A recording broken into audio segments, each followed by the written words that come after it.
Our next speaker is Kane, who some of you might have heard of. Pat is currently, he does quite a lot of things. He is still a musician, he is a journalist, he is a political activist. He's had quite a long and varied career. He used to be the rector of Glasgow University. He was a founding editor of the Sunday Herald newspaper, and he still writes regularly in print media and on his own website. He's got his own views on why Scotland should be an independent country, so please welcome Pat Kane.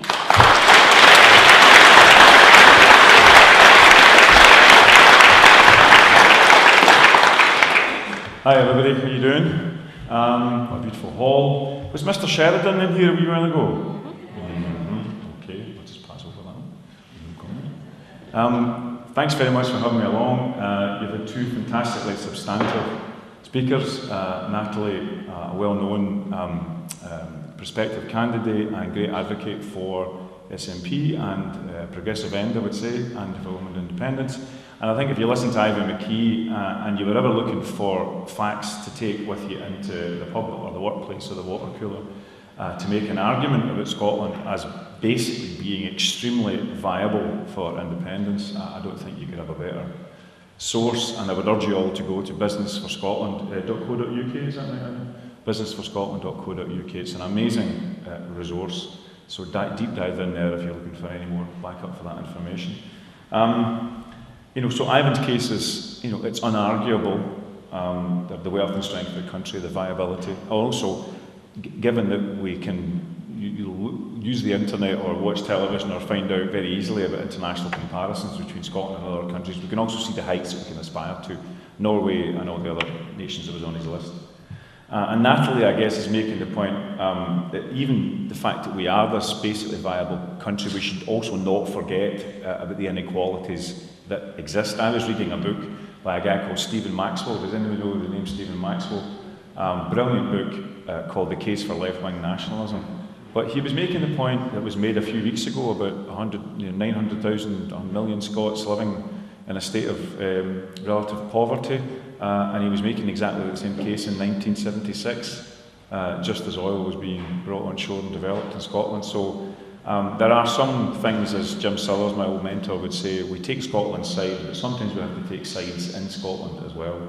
And certainly the question of us being viable for our future, but needing to deal with some basic problems about how wealth is distributed and generated, but also distributed in this country, is something that I hope certainly will be my test for the first Parliament and the second Parliament, actually, and the third Parliament of an independent Scotland, is the degree to which we reduce levels of inequality between rich and poor to sensible and humane levels. So, why am I late? I was writing songs, I'm still writing songs, so I'm sorry. I think this one was called Deepest Space. You don't want to know, don't worry. Don't you want to go where my psyche is? It's not a good place to be. But I've asked this question a couple of times at these events, and it's a slightly shocking question because sometimes it reveals interesting answers and sometimes scary ones, but it's a simple thing. Please put your hand up if you are committed to voting yes. Please put your hand up if you don't know or know. Welcome. Now, just to be clear, if we are a room full of the converted talking to the converted, that's fine. I'm happy to have a conversation with you. If I only motivate you to go out and evangelise 10 people tomorrow morning and for the next 10 days, that's fine. But the people who are here, who are don't knows or knows, you're most welcome. I hope you're most active in asking questions at the end of the event, because we have a third of Scots to convince if we're going to get a majority, and you have to hear the best possible answers. So welcome to you, and welcome to everybody else. What we're going to do tonight, like all of us, I guess, and not just from reading the national newspapers or watching the top-down television, but through social media and through the links that were sent on Facebook and Twitter and email and JPEGs and images and God knows what else. I think we've all raised our game as sort of citizens in this referendum. We're all, I don't know, you think much more informed about so many more different areas of how Scottish life works and could work than we've been before, and I think that is an outcome of the referendum which I hope persists, whatever the result. But what I wanted to do tonight was to sort of actually dig down deep into the emotions, because as you would have seen from the from the news reports this morning, between the Westminster government saying there's a £1,500 benefit from staying in the Union, and the Scottish government saying there's a £1,000 benefit per person, or a £2,000 benefit from family for having independence. It really isn't as if you don't have, or any of your neighbours don't have, enough facts to juggle and conjure with. Really, the idea that nobody is well informed in this referendum is a crazy notion. So I think where we are now, and where I find myself being at as an artist, a writer, not primarily a politician, I'm not a member of any party. I've got a Labour for Independence sticker on the back of my iPad here, and I endorsed a Green candidate at the last the MEP elections. I've been associated with SNP in the past, but I'm very, very happy being this kind of free-floating independista on the left Green end of things, wanting to see where the energy comes together post a yes. But I think emotions are really important at the moment, and a lot of people, I sort of agree with this analysis, that one of the amazing things about the independence referendum, and one of the amazing things about the independence movement, is how deeply rational it is. Here I am in a Kirk, of course, the great home of popular rationalism in the history of Scotland. But it's true, we have conducted this incredibly intellectual, almost certainly concept-driven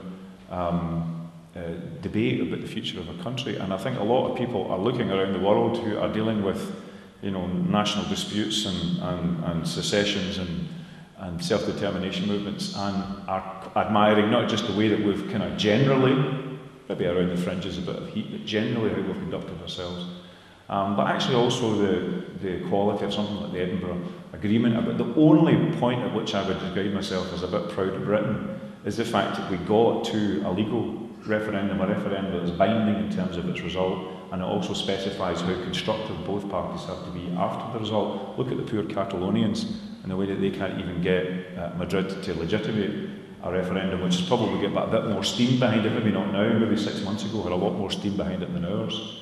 So I think we should actually just very, very brief micro pat on the back about where we are with this.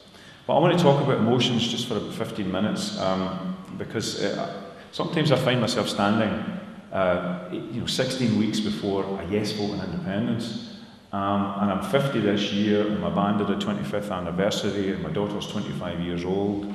So it's all very watershed for me at the moment. I'm having a bit of a second midlife crisis. But I want to maybe get you to think about this as well, about why you might be interested. If you are voting for independence, great, but have a think about why you've come to be there. And if you're not yet convinced, entertain the thought. And I think what it might help us to do is to kind of personalise the decision. Jim Sellers, as Natalie has said, has made a brilliant point about us having the power of a country in our hands in the privacy of the polling booth between 10 and 7 on September the 18th. And I think we should treat it as a profound day. I think we should take a bit of time, give a bit of time to ourselves, and say, okay, this is about, if I've ever been a Scot, or if I've ever thought that my country mattered, or if I've ever thought that the future of the country depended on my intentions and actions, this is the day, or at least maybe even the week before the day. And just give yourself the chance to think profoundly about it, think deeply about it, because it's not a chance that comes round very often in your life. And it was a dream I used to nurse myself to sleep with. I must have been overhearing the news bulletins, John Toy, is anybody's eyebrow twitching at the thing, John Toy on STV News, talking about Scotland's oil, talking about the dispute. And I used to go to sleep consoling myself with an image. I was reading a lot of science fiction at the time, watching a lot of Star Trek, of Scotland as a kind of techno Switzerland, not quite levitating skateboards, but basically a very comfortable and futuristic country. I used to send myself to sleep with that idea, that with all this wealth, that we could be this kind of slightly futuristic country. We would have the resources to take ourselves into the future. That was a very element for me. 78, Argentina, the Holland-Scotland game, 2-1. And I think when it got to 2-1, that's 2-1 to Holland, my brother, Gregory, went down the park in Coatbridge to Blair Hill Park with our football to kick it around in a desultory manner. And then at a certain point I heard all of Coatbridge roar at once. I've never heard a noise like it or since, and we belted up the hill just in time to see Archie Gemmell's balletic goal. So the reason why I cite that is it's an early memory of me as being in the collectivity of being a Scot, feeling as if I was with my countrymen and my countrywomen in a very visceral way. Of course, that was victory snatched from the jaws of defeat, not defeat, it's victory snatched from the jaws of defeat, which is a familiar feeling. And then I think from that 78 moment and then the 79 moment of the failed referendum, again, I'm just digging back into more emotional history as a young man. We had a real sense of, flamboyant, ironic defeat in that decade, at least in the sort of the 80s. Not just the Wembley invasions and all their pointlessness. Definitely the humour. If you go to YouTube and dig up some clips of Scotch and Rye, the comedy series of that time, very, very funny, but very, very dark. The humour is laughter in the dark. I mean, even seeing someone like the hope that you would get from seeing someone like Billy Connolly on the Parkinson show, making Parkinson laugh. I mean, the weird ways that you gather kind of pride in quite grim circumstances. And I sort of realised as well, with Thatcher's death recently, again, the emotional test, so much anger came up in me at the thought of my life as a young man through Thatcher's and how much her regime shaped me as a character. I mean, the music that I loved and that turned me into a musician and turned many people, into artists post-punk, often very militantly, Thatcher. And I'm still singing a song called Shipbuilding, I don't know if you remember it, by Elvis Costello and Robert Wyatt. A brilliant song that actually, its relevance doesn't stop to this day.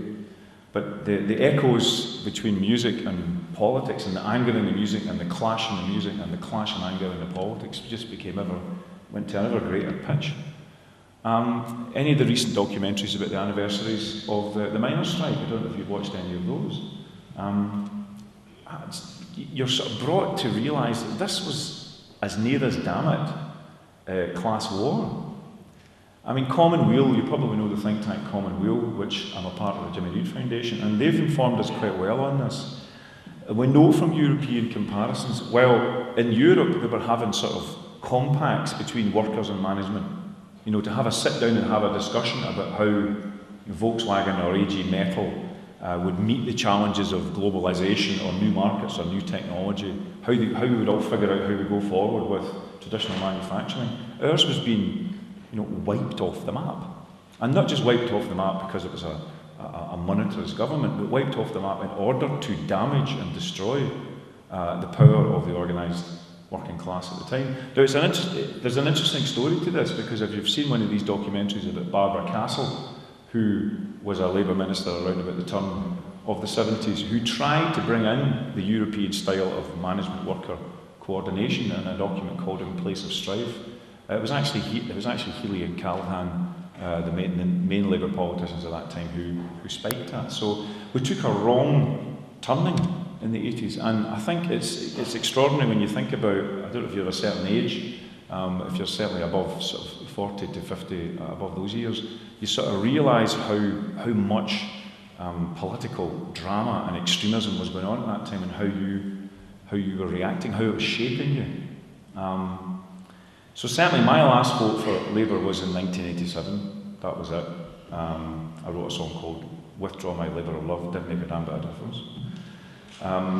My patient snapped about 1988.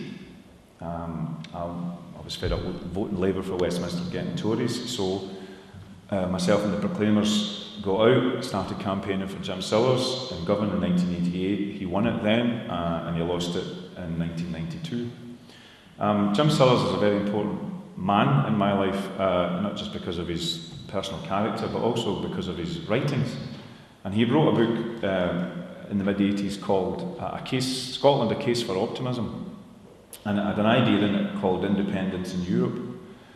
And really that solved a lot of problems for me as a young radical person, because it was the whole idea of Scotland not being some kind of cut-off entity that wouldn't want to engage with the wider world, that would just want to go its own way. Albania was the classic, scare word that was invoked. Scotland as a kind of Albanian separation from the rest of the world. Independence in Europe was, as Winnie Ewing once famously said, stop the world and want to get on, rather than stop the world and want to get off.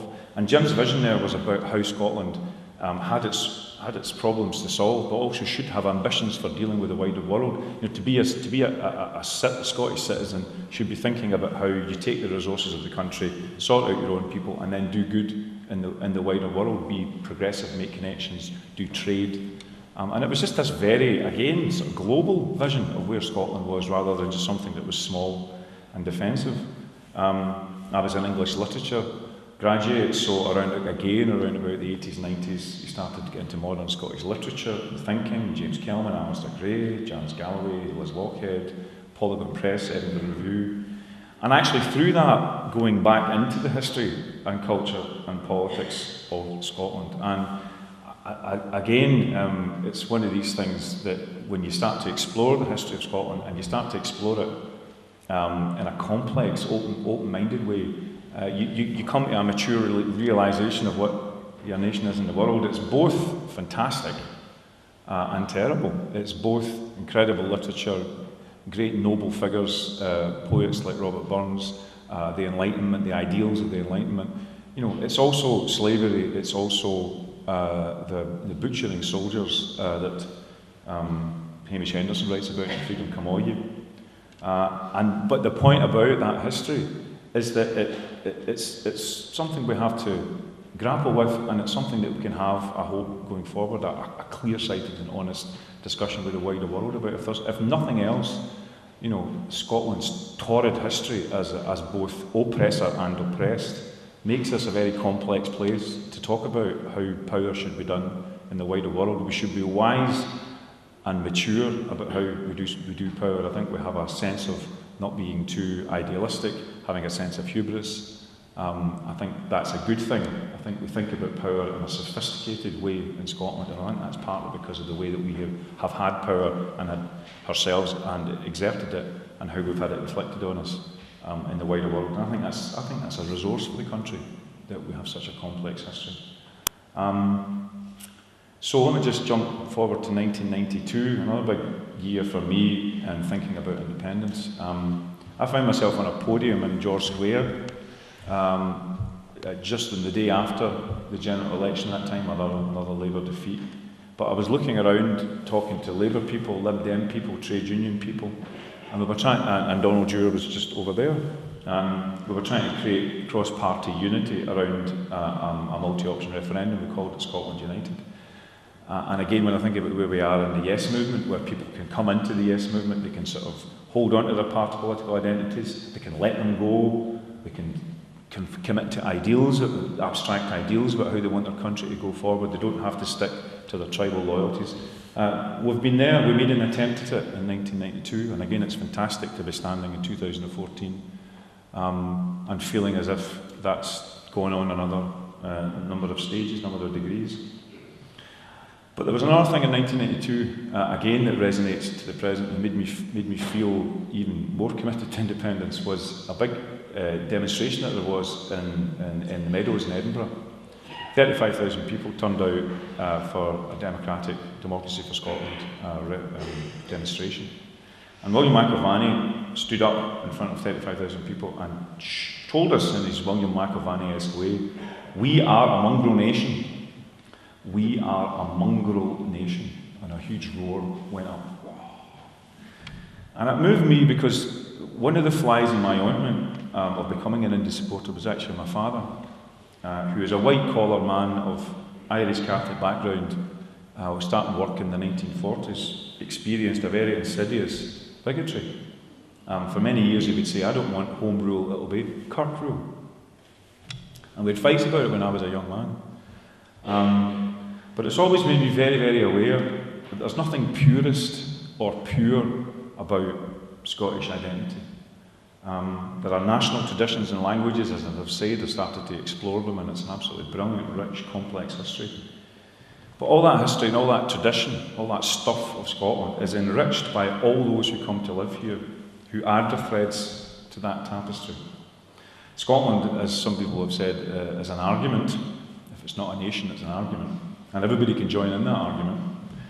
And again, if you're talking about emotions, what am I proud of in this process? I'm proud that some Pole or Somali or Romanian who's lived here for several years, paid their taxes, worked here, maybe birthed some of their children here, they have the right to vote in the independence referendum. Well, Macduff, McTavish and his far off Burns Club has none whatsoever.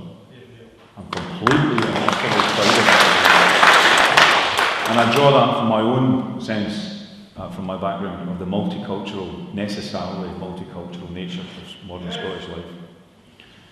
So, 1997-2014, what's my emotion over these years? Gathering pride in modern Scotland. I actually like the Parliament building. I suppose the first time I realised I wasn't on the SNP party line was when I thought it was actually quite a nice construction. And it reminded me of my childhood, my boyhood dreams.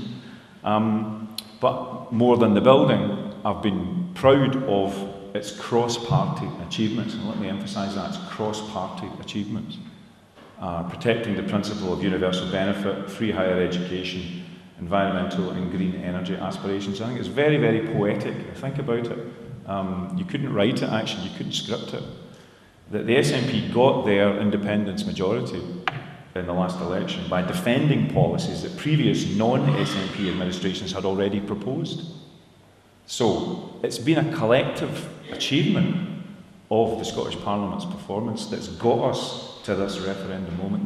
Despite the antipathy, despite the antagonism, the Scottish Parliament has been set up, it's demonstrated, as if we needed to know, but anyway, maybe some of us did, that Scotland is eminently competent to do extremely well, even with a third of the powers that it needs to have as an independent Parliament.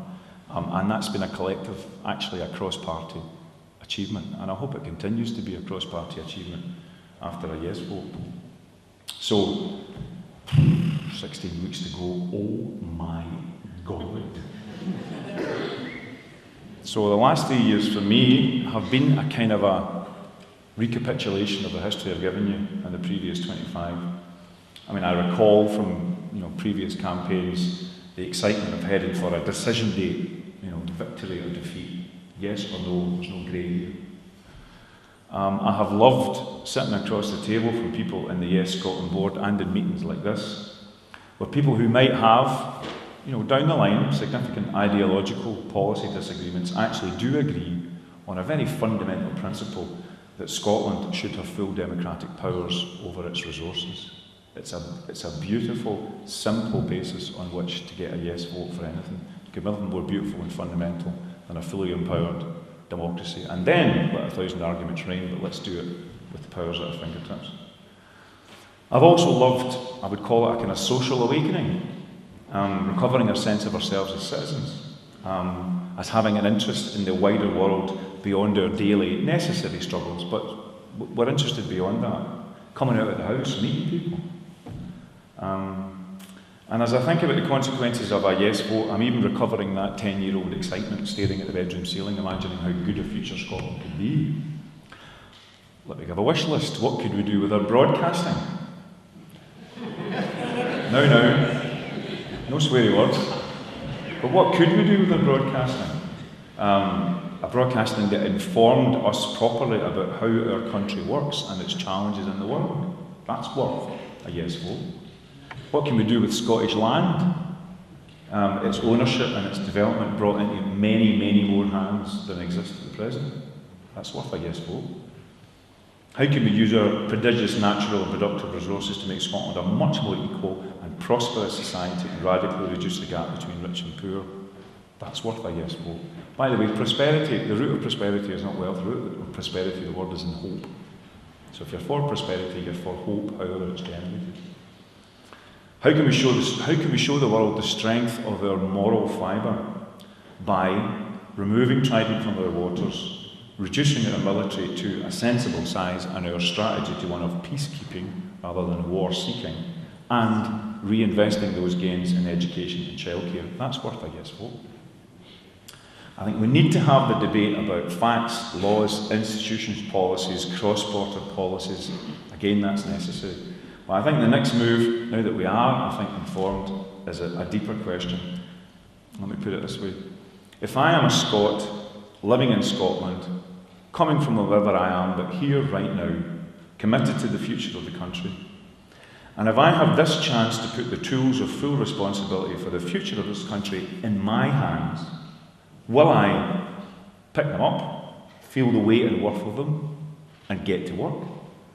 Or will I put them down and leave the work of making Scotland a better place and maybe a worse place to other people? I don't believe we'll do that. I think we'll pick up those tools, we'll vote for the future on September the 18th, and we'll get to work.